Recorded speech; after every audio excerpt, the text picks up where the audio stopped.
Details ఇద్దాం. Machine Bhagiratha ఆఫీసులో మంత్రి సీతక్క సమీక్ష నిర్వహించారు. రిజర్వాయర్లలో తాగునీటికి తగినంత నీటి నిల్వలు ఉన్నాయన్నారు.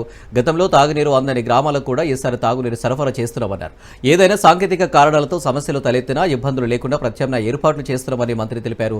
తాగునీటి అవసరాలకు ఇచ్చేందుకు ప్రతి కలెక్టర్ వద్ద 2 కోట్ల నిధులను అందుబాటులో ఉంచుతున్నామన్నారు. జాగ్రత్తగా తాగునీటిని వినియోగించాలని మంత్రి సూచించారు.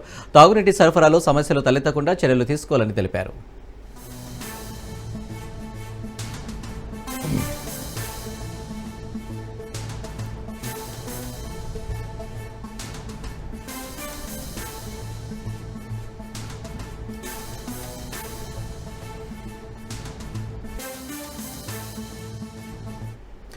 శాసన మండలి ఆవరణలో బీఆర్ఎస్ ఎమ్మెల్సీలు వినూత్న నిరసనకు దిగారు. రాష్ట్ర ప్రభుత్వం ప్రవేశపెట్టిన బడ్జెట్పై ఎమ్మెల్సీల నిరసన వ్యక్తం చేశారు.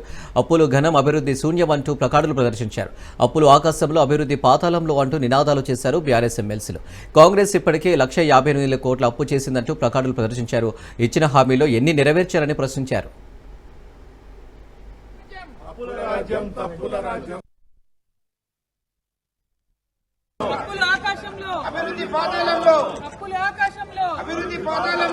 ఇదే మీ రాజ్యం, ఇదే మీ రాజ్యం, అప్పుల రాజ్యం, తప్పుల రాజ్యం, ఇదే మీ రాజ్యం, ఇదే మీ రాజ్యం.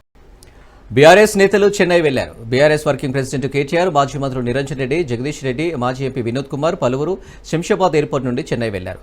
రేపు ఉదయం చెన్నైలో జరగనున్న దక్షిణాది రాష్ట్రాల జేఏసీ సమావేశానికి బీఆర్ఎస్ బృందం హాజరు కానుంది. అలాగే స్టాలిన్తో సమావేశం ముగిసిన అనంతరం కేటీఆర్ మాజీ గవర్నర్ నరసింహన్ ఇంటికి వెళ్లనున్నారు.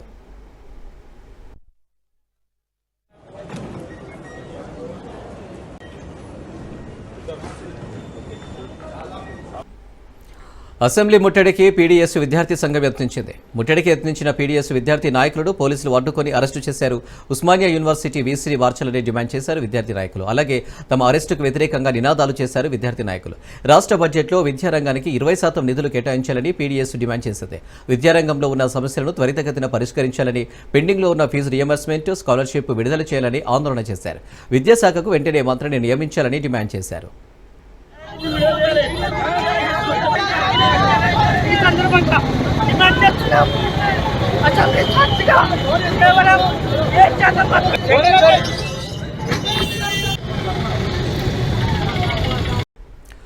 ఇప్పటి వరకు ఎలాంటి నోటిఫికేషన్ విడుదల చేయకుండా నిరుద్యోగులపై ప్రభుత్వ నాయకులు అవహేళనగా మాట్లాడడంపై నిరుద్యోగ జేఏసీ చైర్మన్ మోతీలాల్ నాయక్ మండిపడ్డారు. అక్టోబర్ నుండి జూలై 2025 వరకు సాక్షాత్ అసెంబ్లీ సాక్షిగా మొత్తం 13 నోటిఫికేషన్ విడుదల చేయాలి, కానీ నోటిఫికేషన్ విడుదల చేయలేదని ఫైర్ అయ్యారు. ఓయూ లైబ్రరీ వద్ద నిరుద్యోగ విద్యార్థులతో నిరసన కార్యక్రమం ఏర్పాటు చేశారు. ఈ అసెంబ్లీ సమావేశాల్లో నిరుద్యోగుల ఉద్యోగాలపై చర్చ జరిపి నోటిఫికేషన్ విడుదల చేయాలని, లేని పక్షంలో ఏప్రిల్ నెలలో సరూనగర్ ఇండోర్ స్టేడియంలో నిరుద్యోగుల సింహగర్జన ఏర్పాటు చేస్తామన్నారు. అయినా ప్రభుత్వం స్పందించకపోతే 1000 మందితో ఢిల్లీలోని ఏఐసీసీ ఆఫీసును ముట్టడిస్తామని హెచ్చరించారు జేఏసీ చైర్మన్.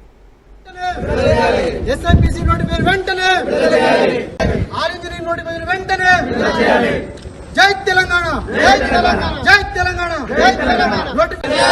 నోటిఫికేషన్స్ వెంటనే, గ్రూప్ 1 నోటిఫికేషన్ వెంటనే, పవర్ సెక్టర్ నోటిఫికేషన్ అక్టోబర్ నెల నుంచి మొదలు పెడితే 2025 జూలై వరకు సాక్షాత్తు అసెంబ్లీ సాక్షిగా మీరు మొత్తం 13 నోటిఫికేషన్ వేయాలి. ఎస్సీ వర్గీకరణ కోసం 2 నెలలు ఆగమన్నారు. మేము 6 నెలలు ఆగినాం. ఆగిన తర్వాత బిల్లు పాస్ అయిన తర్వాత మీరు మాకు నోటిఫికేషన్ వేస్తారేమో అని చెప్పేసి ఆశ పెడితే, ఎదురు చూస్తే మీరు ఉద్యోగాలు ఎక్కువయ్యి, నిరుద్యోగులు బలుపు ఎక్కువయ్యి, పోస్టుల కోసం మాకు వద్దు అని చెప్పేసి మేము రోడ్డు మీద ఎక్కినామని చెప్పేసి డిప్యూటీ సీఎం మరియు సీఎం గారు చెప్పినటువంటి మాటలు మేము తీవ్రంగా ఖండిస్తా ఉన్నాం. ఈసారి నిరుద్యోగుల కోసం అసలు కాంగ్రెస్ పార్టీ ప్రభుత్వంలో వచ్చిందే ఉద్యోగాలు ఇస్తామని చెప్పి ఓయూలో అసాంఘిక శక్తులు చొరబడి అలజడి సృష్టించేందుకు కుట్రలు పన్నుతున్నారనే సమాచారం అందించారన్నారు east zone DCP Balaswamy. OU అధికారులు ఇచ్చిన సర్క్యులర్కు వ్యతిరేకంగా వారం రోజులుగా విద్యార్థులు నిరసన తెలుపుతున్నారు. విద్యార్థులకు ఏవైనా సమస్యలు ఉంటే సంబంధిత విభాగాలకు వినతిపత్రం ఇచ్చి శాంతియుత వాతావరణంలో నిరసన తెలుపుకోవాలన్నారు. అసాంఘిక శక్తులతో కలిసి వర్సిటీ విద్యార్థి సంఘాలు ఎలాంటి కార్యకలాపాలకు పాల్పడవద్దని సూచించారు. అసాంఘిక కార్యకలాపాలకు పాల్పడిన వారిపై కఠిన చర్యలు ఉంటాయని డీసీపీ బాలస్వామి హెచ్చరించారు. యూనివర్సిటీలో అక్కడక్కడ చిన్న చిన్న ఇన్సిడెంట్స్ జరుగుతూ ఉన్నాయి. దానికి సంబంధించి యూనివర్సిటీ ఇచ్చినటువంటి సర్క్యులర్ కి సంబంధించి చాలా వరకు స్టూడెంట్ ఆర్గనైజేషన్స్ ఏవైతే ఉన్నాయో డిఫరెంట్ ఆర్గనైజేషన్స్ డైలీ ఒక ప్రోగ్రామ్ ని కండక్ట్ చేస్తూ ఉన్నారు. ఇలా కండక్ట్ చేస్తున్నటువంటి దాదాపు 10 రోజుల నుంచి కూడా మా లా అండ్ ఆర్డర్ తరఫున పోలీస్ వాళ్ళు కఠిన చర్యలు తీసుకొని ఎక్కడ కూడా ఎటువంటి ఇన్సిడెంట్ కాకుండా యూనివర్సిటీని ప్రశాంత వాతావరణంలో ఉంచడం జరిగింది. అయినా కానీ కొన్ని మాకు వచ్చిన ఇంటెలిజెన్స్ సమాచారం ప్రకారం ఈ విషయంలో కొన్ని అసాంఘిక శక్తులు చేరి యూనివర్సిటీలో వాతావరణాన్ని డిస్టర్బ్ చేసే అవకాశం ఉందని తెలుస్తా ఉంది. కాబట్టి మీడియా సందర్భంగా అందరికీ హెచ్చరించడం ఏమనగా, మీకు ఏదైనా ప్రాబ్లమ్స్ ఉంటే యూనివర్సిటీ ఇచ్చినటువంటి సర్క్యులర్ లో గానీ, యూనివర్సిటీ అడ్మినిస్ట్రేషన్ లో గానీ ఏదైనా ప్రాబ్లమ్స్ వాటిని సామరస్యపూర్వకంగా వినతి పత్రంగా మీరు మీ వినతులను సమర్పించుకోవడానికి పోలీసు వారి తరఫున అవకాశాన్ని కల్పిస్తాము. బట్ అసాంఘిక శక్తులతోటి తోడై యూనివర్సిటీ రంగారెడ్డి జిల్లా మహేశ్వరం మండలాన్ని 33 గ్రామాలతో కలిపి ఫ్యూచర్ సిటీలో కలపాలని మహేశ్వరం మండల అఖిలపక్ష నాయకులు ముక్త కంఠంతో డిమాండ్ చేశారు. రోజురోజుకు మహేశ్వరం మండలం ఉనికి కోల్పోతుందని కాంగ్రెస్, బీఆర్ఎస్, బీజేపీ, సిపిఎం పార్టీల నాయకులు ఆవేదన వ్యక్తపరిచారు. 4 సిటీలో కలిపితే మహేశ్వరం మండలం అభివృద్ధి జరుగుతుందని అభిప్రాయం వ్యక్తం చేశారు. మహేశ్వరం మండలంలో సరైన నాయకులు లేక వెనుకబాటుకు గురవుతుందన్నారు. ఇక్కడి నాయకుల అనైక్యత వల్లనే అభివృద్ధి కుంటుపడుతుందన్నారు. నియోజకవర్గం ఏర్పడి దాదాపు 15 సంవత్సరాలు గడుస్తున్నప్పటికీ అభివృద్ధికి దూరంగా ఉందన్నారు. ఫ్యూచర్ సిటీ కోసం రాజకీయాలను పక్కన పెట్టి ముందుకు సాగాలన్నారు నాయకులు.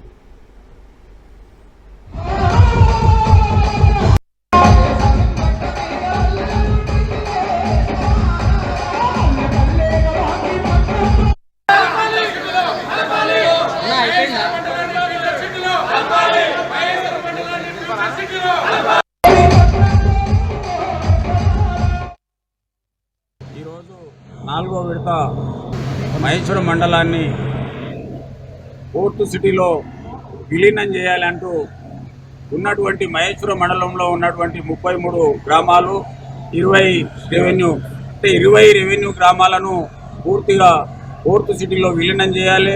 మహేశ్వరం కాన్స్టిట్యున్సీలో దాదాపు 40 నుంచి దాదాపు 45 గ్రామాలను కందుకూరు మహేశ్వరం మండలాల్లో 4th సిటీలోకి తీసుకోవడం జరిగింది. 4th సిటీలో తీసుకున్నటువంటి ఆ గ్రామాలతో పాటు మిగతా మహేశ్వరం మండలంలోని గ్రామాలను కూడా విలీనం చేయాలని మహేశ్వరం మండలంలోని జేఏసీ అన్ని రాజకీయ పక్షాలకు చెందినటువంటి బీఆర్ఎస్, బీజేపీ, కాంగ్రెస్, ఈ సిపిఐ, సిపిఎం, వామపక్షాలతో పాటు బీఎస్పీ అన్ని రాజకీయ పక్షాలతో హైదరాబాద్ బంజారాహిల్స్ రోడ్ నెంబర్ 2లోని షాంగ్రీలా ప్లాజా బిల్డింగ్కు జీహెచ్ఎంసీ అధికారులు షాక్ ఇచ్చారు. షాంగ్రీలా ప్లాజా బిల్డింగ్ను సీజ్ చేయడానికి అధికారులు వచ్చారు. గత 7 ఏళ్లకు పైగా పన్ను చెల్లించకపోవడంతో అధికారులు నిర్ణయం తీసుకున్నట్లు సమాచారం. ఈ విషయమై గతంలో అనేకసార్లు నోటీసులు ఇచ్చిన బిల్డింగ్ నిర్వాహకులు స్పందించకపోవడంతోనే సీజ్ చేయడానికి వచ్చామని అధికారులు వెల్లడిస్తున్నారు. ఈ షాంగ్రీలా ప్లాజా బిల్డింగ్ నుంచి రావాల్సిన 1,28,00,000 ప్రాపర్టీ ట్రాన్స్ఫర్ పెండింగ్లో ఉందని జీహెచ్ఎంసీ అధికారులు తెలిపారు. బిల్డింగ్ యాజమాన్యానికి అనేకసార్లు నోటీసులు జారీ చేసినప్పటికీ వారు స్పందించలేదన్నారు. అందుకే చర్యలు తీసుకున్నట్లు అధికారులు తెలిపారు.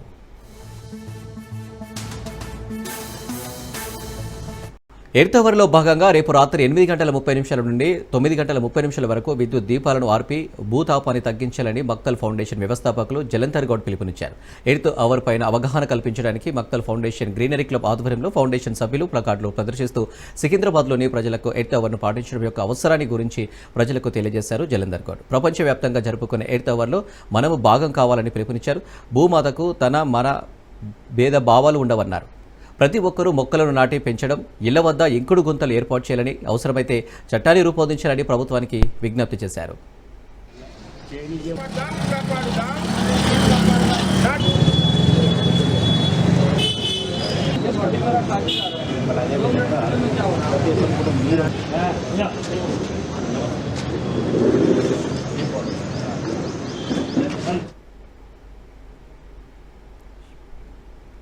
నుంచి 9:30 వరకు ప్రపంచవ్యాప్తంగా ఎర్త్ అవర్ అనే కార్యక్రమాన్ని నిర్వహిస్తున్నారు. ఎర్త్ అవర్ అనేది ప్రపంచవ్యాప్తంగా నిర్వహించే వాతావరణ దినోత్సవం. గ్లోబల్ వార్మింగ్ కారణంగా జీవరాశి ఉనికి ప్రశ్నార్థకంగా మారినందున భూమిని కాపాడుకుందాం, పర్యావరణాన్ని పరిరక్షించుకుందాం. కావున దయచేసి రేపు 22 మార్చి 25 రోజున రాత్రి 8 గంటల నుండి 9 గంటల వరకు 1 గంట పాటు స్వచ్ఛందంగా మన ఇండ్లలో, ఆఫీసులలో లైట్లు, ఏసీ ఫ్యాన్స్, కంప్యూటర్స్, విద్యుత్ కాంతులను నిలిపివేసి కోరడమైనది. ఎర్త్ అవర్ను పాటిద్దాం, మొక్కలు నాటుదాం, పర్యావరణాన్ని రక్షించుకుందాం. ఎర్త్ అవర్లో పాల్గొని కాలుష్యాన్ని నివారిద్దాం. ప్రతిరోజు ధ్వని ప్రతిధ్వనులతో విసికి బేజారవుతున్న నగర జీవులకు గంటపాటు ఎర్తవత్తో ఉపశమనం కలిగిద్దాం. పర్యావరణ పరిరక్షణకు సంరక్షించేందుకు ప్రతి పౌరుడు కృషి చేయాలి. ఆధునీకరణలో భాగంగా పరిశ్రమలు, వాహనాల నుండి కాలుష్యంతో విశ్వ వస్తు నామా తెలుగు సంవత్సరాన్ని పురస్కరించుకుని సికింద్రాబాద్లోని వాసవి క్లబ్ ఇంటర్నేషనల్ ఆధ్వర్యంలో కార్యక్రమం నిర్వహించారు. ఈ కార్యక్రమానికి హర్యానా గవర్నర్ దత్తాత్రేయ ముఖ్య అతిథిగా హాజరై పంచాంగాన్ని ఆవిష్కరించారు. తక్షణ సహాయం రక్షణ కవచం పేరుతో ఆపదలో ఉన్న వారిని ఆదుకునే లక్ష్యంతో ఈ సేవా కార్యక్రమాన్ని ప్రారంభించడం సంతోషకరమన్నారు. ఉగాది నేపథ్యంలో తెలుగు సంవత్సరాది నూతన పంచాంగాన్ని ముందస్తుగా ఆవిష్కరించినట్లు దత్తాత్రేయ తెలిపారు. వాసవి క్లబ్ ఇంటర్నేషనల్ ఆధ్వర్యంలో గత కొన్నేళ్లుగా సాగుతున్న సేవా కార్యక్రమాలు అభినందనీయమన్నారు. మానవతా దృక్పథంతో పేద ప్రజలను ఆదుకోవాలనే లక్ష్యంతో ఏర్పాటు చేసిన ఈ సంస్థ చేస్తున్న కార్యక్రమాలు ఆదర్శంగా ఉన్నాయని అన్నారు. ఈ కార్యక్రమంలో చిన్నారుల సాంస్కృతిక కార్యక్రమాలు అతిథులను విశేషంగా ఆకట్టుకున్నాయి.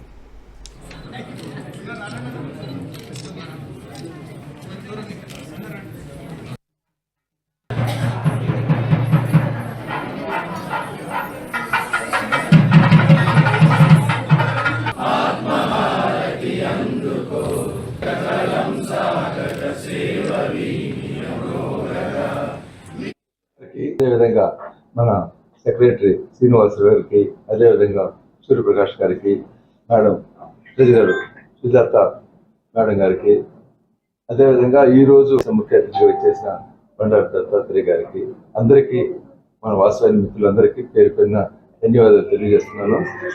ఈ వాసవి సంస్థలో ఓన్లీ వైఎస్ఆర్సీ నెంబర్స్ ఉంటారు. ఆల్రెడీ ఇంతకుముందు చెప్తున్నాము. సర్వీస్ కార్యక్రమంలో వచ్చేటప్పటికి ఆల్ క్యాస్ట్కి సర్వీస్ కార్యక్రమం చేస్తున్నాం. అదేవిధంగా ఎప్పుడు లేని విధంగా ఈ సంవత్సరం 52 పథకాలు మన ఎరుకుల రామకృష్ణ గారు ప్లాన్ ప్రకారం చేయడం జరిగింది. అందరికీ ఎట్లా చెందాలనేది సిస్టమేటిక్గా చేసుకుంటూ పోయే ఏకైక సంస్థ ఏదైనా ఉందంటే మన వాసవి క్లబ్ అనేది చెప్పుకోవాలి. ఏ సంస్థలైనా అందరూ రకాల క్యాస్ట్ వాళ్ళు ఉంటారు, కానీ వాసవి క్లబ్లో ఓన్లీ వైఎస్ఆర్సీ నెంబర్స్ ఉంటారు. కానీ సర్వీస్ చాలా చక్కగా చేస్తుంటారు. సిస్టమేటిక్గా ఉన్న సంస్థ మన వాసవి క్లబ్ అనేది 100% చెప్తున్నాను. ప్రపంచంలో ఏ క్లబ్లో అయినా అందరు ఉంటుంటారు, కానీ దీనికి మించింది ఇంకోటి లేదు. సర్వీస్ కూడా సుమారు సంవత్సరానికి వచ్చేసి 60 కోట్ల రూపాయల పైన మేము సర్వీస్ చేస్తుంటాము. చాలా అకౌంట్ కానీ సిస్టమేటిక్ కానీ. సినీ టీవీ యాంకర్ శ్యామలకు ఊరట లభించింది. బెట్టింగ్ యాప్స్ ప్రమోట్ చేస్తారని ఆమె ఆరోపణలు ఎదుర్కొంటుంది శ్యామల. అయితే ఈ కేసులో తనను అరెస్టు చేయవద్దని యాంకర్ శ్యామల తెలంగాణ హైకోర్టును ఆశ్రయించారు. ఈ మేరకు యాంకర్ శ్యామల పిటిషన్పై ధర్మాసనం విచారణ చేపట్టింది. శ్యామలను అరెస్టు చేయవద్దని నోటీసులు ఇచ్చి విచారణ చేపట్టాలని పోలీసులకు ఆదేశాలు జారీ చేసింది. అలాగే విచారణకు సహకరించాలని యాంకర్ శ్యామలకు ఆదేశాలు జారీ చేసింది.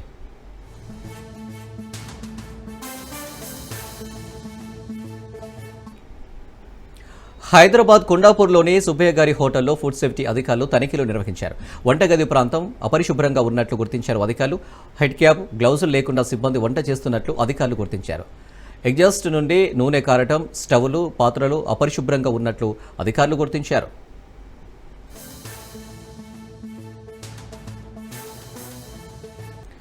హైదరాబాద్లో చెత్త సమస్యకు చెక్ పెడుతూ జీహెచ్ఎంసీ ఓ కొత్త విధానాన్ని తీసుకొచ్చింది. ఈ చాలాని విధానం ప్రవేశపెట్టి దీని ద్వారా బహిరంగ ప్రదేశాల్లో చెత్త వేయడాన్ని నియంత్రిస్తున్నారు. అలాగే వ్యర్థాల ఇబ్బందుల నుంచి కూడా ఉపశమనం కల్పించే విధంగా ఏర్పాట్లు జరుగుతున్నాయి.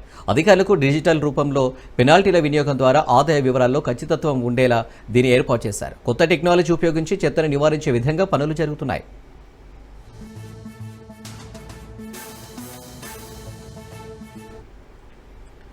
హైదరాబాద్ నగరంలో చెత్త సమస్య అనేది ఒక పెద్ద సమస్యగా మారింది. పర్యావరణ కాలుష్యాన్ని తగ్గించడంలో గత కొన్ని సంవత్సరాలుగా అవగాహన కార్యక్రమాలు నిర్వహిస్తున్నప్పటికీ చెత్త నివారణలో మాత్రం విఫలమవుతూ వస్తుంది. అయితే జీహెచ్ఎంసీ కొన్ని కొత్త మార్గాలను తీసుకొచ్చింది. ఈ చాలాను కొత్త పరిష్కారంగా తీసుకొచ్చారు. ఈ విధానం ద్వారా బహిరంగ ప్రదేశాల్లో చెత్తను వేసే వారి భరతం పడుతున్నారు. వారిని సులభంగా గుర్తించడమే కాకుండా తగిన జరిమానాలు కూడా విధిస్తున్నారు. ఈ విధానంలో జీహెచ్ఎంసీకి మరింత ఆదాయం వచ్చేలా జాగ్రత్తలు తీసుకున్నారు అధికారులు. పబ్లిక్ ప్రాంతాల్లో చెత్త బయట వెయ్యనివ్వకుండా ఈ పెద్ద వైద్య చాలా ఉపయోగపడుతుంది.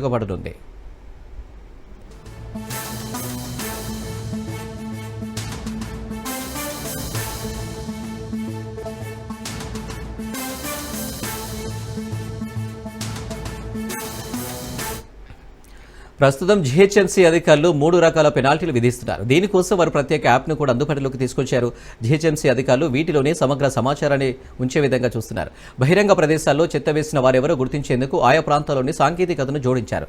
మొదట దుకాణాల ముందు చెత్త వేయడానికి ప్రత్యేకంగా చెత్త డబ్బాలను ఏర్పాటు చేయని వారికి ఈ చాలాన్లు వేస్తున్నారు. వీటితో పాటు ఎక్కడ పడితే అక్కడ నిర్మాణ కూల్చివేతల వ్యర్థాలు వేసినట్లు గుర్తించిన వారికి కూడా ఈ చాలాన్లు విధిస్తున్నారు. గతంలో ఫిజికల్ పెనాల్టీలు విధించేవారు. దీంతో ఎంత పెనాల్టీ విధించారు, ఎంత రసీదు ఇచ్చారు, ఆ సొమ్మును జీహెచ్ఎంసీకి చెల్లించారా లేదా అనేది తెలిసేది కాదు. కానీ ప్రస్తుతం మొత్తం డిజిటల్ రూపంలోనే చెల్లించాల్సి ఉండడంతో పెనాల్టీల సొమ్ము పక్కదారి పట్టకుండా జీహెచ్ఎంసీ అధికారులు జాగ్రత్తలు తీసుకున్నారు.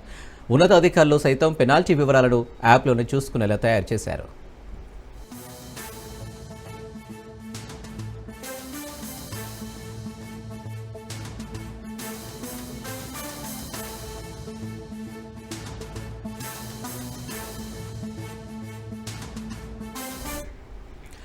ఇలా చేయడంతో కొద్దిగా అయినా వ్యాపారులు తమ దుకాణాల ముందు చెత్త డబ్బాలను ఏర్పాటు చేసే అవకాశాలున్నాయి. గతంలో ఈ విధానం అమలు చేయడం చాలా కష్టంగా ఉండేది. ఇప్పుడు ఉన్న టెక్నాలజీ ఉపయోగించి అతి తక్కువ సమయంలోనే వీలైనంత వరకు అన్ని రకాల ఉల్లంఘనలు గుర్తించడం ప్రారంభమైంది. గత వారం రోజుల్లో జీహెచ్ఎంసీ దుకాణాల ముందు చెత్త డబ్బాలు ఉంచని వ్యాపారులకు పెనాల్టీలు కూడా విధించింది. ఈ విధంగా ఇప్పటికే 189 మంది వ్యాపారులకు మొత్తం 4,10,300 పెనాల్టీ విధించబడింది. ఈ విధానం అమలులో మంచి ఫలితాలు వస్తున్నాయని జీహెచ్ఎంసీ అధికారులు పేర్కొన్నారు. బహిరంగ ప్రదేశాల్లో చెత్త వేయాలంటే ప్రస్తుతం చాలా మంది ఈ చలనాలకు భయపడుతున్నారు. అలాగే దీని ద్వారా పర్యావరణ పరిరక్షణకు కూడా రక్షించుకునే అవకాశం ఉంది.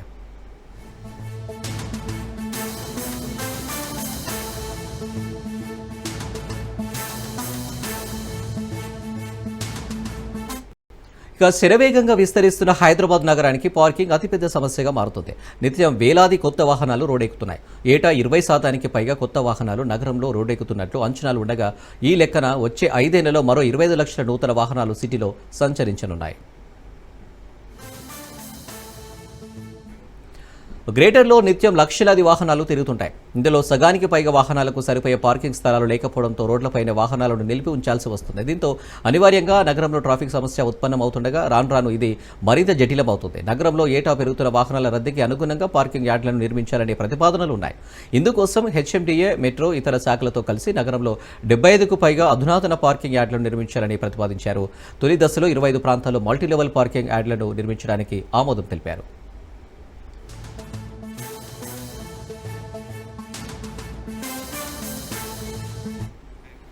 అయితే పైలట్ ప్రాజెక్టుగా నగరంలో తొలి మల్టీలెవెల్ పార్కింగ్ యార్డును మెట్రో సంస్థ నిర్మించడం మొదలుపెట్టింది. కానీ మెట్రో సంస్థకు ఇది గిట్టుబాటు కాకపోవడంతో గడిచిన కొంతకాలంగా ఈ ప్రాజెక్టు నిర్మాణంలో జాప్యం జరుగుతుంది. ఇక నగరంలోని కొన్ని హోటళ్లు, పెద్ద పెద్ద కార్యాలయాల వద్ద పార్కింగ్ స్థలం లేకపోవడంతో వాహనాలను రోడ్లపైన నిలుపుతున్నారు. మరోవైపు ప్రస్తుతం వ్యాలెట్ పార్కింగ్ పేరిట అడ్డగోలుగా వసూలు చేస్తున్నారు. ఇక మెట్రో స్టేషన్లకు వచ్చే వాహనాలను రోడ్లపైన పార్కింగ్ చేయడంతో రక్షణ లేకుండా పోయిందని వాహనదారులు వాపోతున్నారు.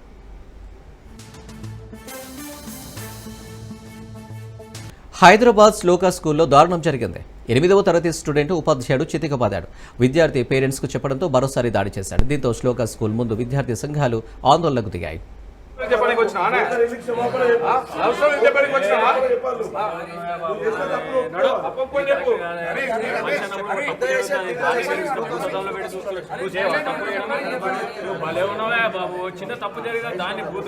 So whatever you give the parent complaint to your parents, they'll come and ask, and we have to ask you, sir. See, even if it's your daughter, will you accept it?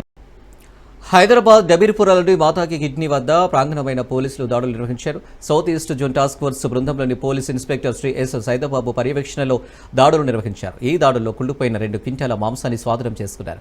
Mohammed Nizamuddin అనే వ్యక్తి wholesale market నుండి చౌక ధరకు గొర్రెలు, మేకల మాంసపు ముక్కలను కొనుగోలు చేసి తన దుకాణ ప్రాంగణంలో చట్టవిరుద్ధంగా నిల్వ చేసి ఫంక్షన్లు, ఈవెంట్లు, హోటళ్లకు సరఫరా చేస్తున్నాడు. అయితే ఈ మాంసం మానవ ప్రాణాలకు ముప్పు కలిగిస్తుందని తెలిపారు పోలీసు అధికారులు. స్వాధీనం చేసుకున్న మాంసం 1,50,000 విలువ ఉంటుందన్నారు. టాలీవుడ్ ప్రముఖ నటి రజితకు మాతృ వియోగం జరిగింది. ఇవాళ మధ్యాహ్నం రజిత తల్లిగారు విజయలక్ష్మి గుండెపడితో కన్నుమూశారు. క్యారెక్టర్ నటులు కృష్ణవేణి, రాగిణీలు విజయలక్ష్మికి చెల్లెలు. విజయలక్ష్మి మృతికి టాలీవుడ్ ప్రముఖులు సంతాపం తెలియజేశారు. రజితను పరామర్శించి ప్రగాఢ సానుభూతి తెలిపారు.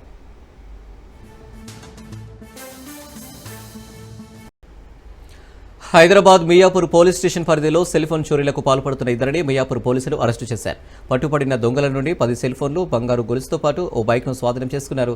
అనంతరం ఇద్దరు దొంగలను రిమాండ్కు తరలించారు. అలాగే స్విగ్గీ పైని రాత్రి వేళలో బైక్ను ఆపి బెదిరించి ఫోన్ లాక్కెళ్లిన ఇద్దరిని పోలీసులు అరెస్టు చేశారు.